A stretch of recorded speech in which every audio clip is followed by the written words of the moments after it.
So hello और स्वागत है आपका आपके अपने चैनल पे सक्सेस विद अपग्रेड्स पे, जहाँ पे आपको टीचर्स यकीन दिलाएंगे to making you success with upGrad's. So अगला हमारा टॉपिक है यूनिफिकेशन ऑफ इटली। इटली के अंदर यूनिफिकेशन आई, यूनाइटी आई, एक एकत्रिता नहीं, जैसे हम बोलते हैं ना वननेस, ठीक है। यूनिफाई होना यानी कि होता है एकत्रित होना। जैसे किसी नेशनलिज्म जैसे आपको पता है, वैसे होता है यूनिफिकेशन, जब हम सारे यूनिफाई हो जाते हैं, इकट्ठे हो जाते हैं, ठीक है। और इटली के अंदर अगर यूनिफिकेशन आई है तो वो कैसे आई है? यूनिफिकेशन यानी कि उनके अंदर एकत्रिता, जैसे बोलते हैं ना एकता में बल, तो वो एक जब हुए हैं वो कैसे हुए हैं, ठीक है। और ये बहुत बड़ी चीज़ होती है अगर कोई कंट्री यूनिफाई होती है, ये बहुत डेवलपमेंट होती है कंट्री की, इसलिए सारी कंट्री अपने आप को यूनिफाई करती है, ठीक है।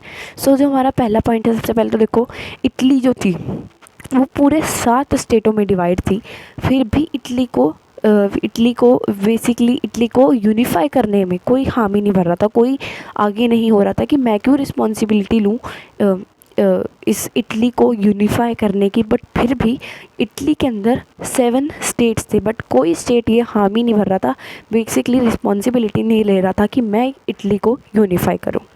और तब जाके कि उसके जो यहाँ पे एक नेम है सर्दिनिया पाइडमेंट, ये जो कंट्री है इसके दिल में बहुत अच्छी सी भावना है और इसने सोचा कि मैं यूनिफाई करूँगा इटली को, मैं ही रिस्पॉन्सिबिलिटी ले रहा हूँ कि मैं इटली को यूनिफाई करूँगा।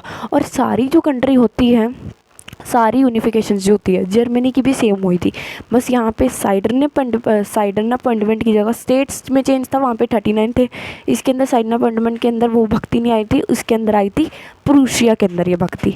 और किसने करवाई थी? जो चीफ मिनिस्टर थे वहाँ के। और यहाँ पे क्या है, इटली जो थी वो 7 स्टेट्स में डिवाइड थी, बट किसी ने रिस्पॉन्सिबिलिटी नहीं रही कि मैं इटली को यूनिफाई करूँगा। तब ली सर्दिनिया पाइडमेंट ने ये रिस्पॉन्सिबिलिटी कि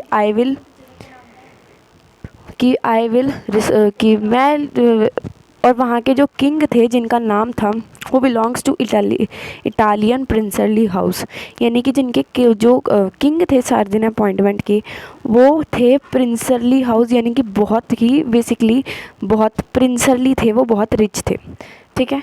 और जो रूल करते थे वहाँ पे किंग। अगला पॉइंट है हमारा the chief minister count Cavour of Sardinia appointment took the responsibility for the Italy unification, ठीक है। सो अब जो चीफ मिनिस्टर थे, अभी हमने जर्मनी में भी यही चीज़ पढ़ी थी कि बस यहाँ पे सर्दिन अपॉइंटमेंट की जगह कौन थे? प्रूशिया थी।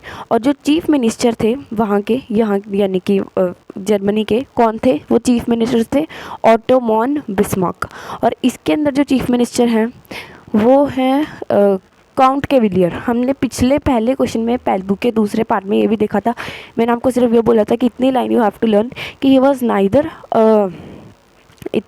Neither a revolutionary nor a democrat, but still he was the real maker of Italy.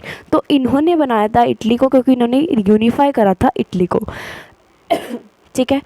सर्दिन appointment के जो चीफ मिनिस्टर थे उनका नाम था काउंट कैविलियर, ठीक है।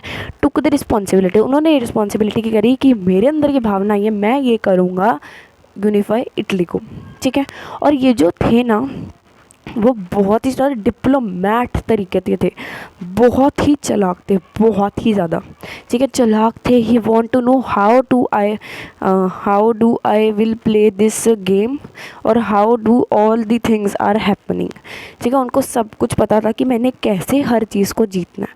सो ये बहुत डिप्लोमैट तरीके थे, दुनिया को ऐसे दिखाते थे कि I will do this, but वो अपने ही तरीके से करते थे, डिप्लोमैट तरीके थे वो थे काउंट कैविलियर। सो उन्होंने क्या करा? With the help of Italy defeated Austria in 1859। So ये इनकी ना स्ट्रेटजीज थी एंड में इटली को यूनिफाई करने की। पहली इनकी स्ट्रेटजी थी कि इटली ने है with the help of Italy defeated Austria in 1859। Italy की हेल्प से ये काउंट कैविलियर यानी कि पूरे इटली जिसके ये वो हैं रहने वाले हैं, उस पूरे इटली की इन्होंने हेल्प ली और जीत गए ये ऑस्ट्रिया से।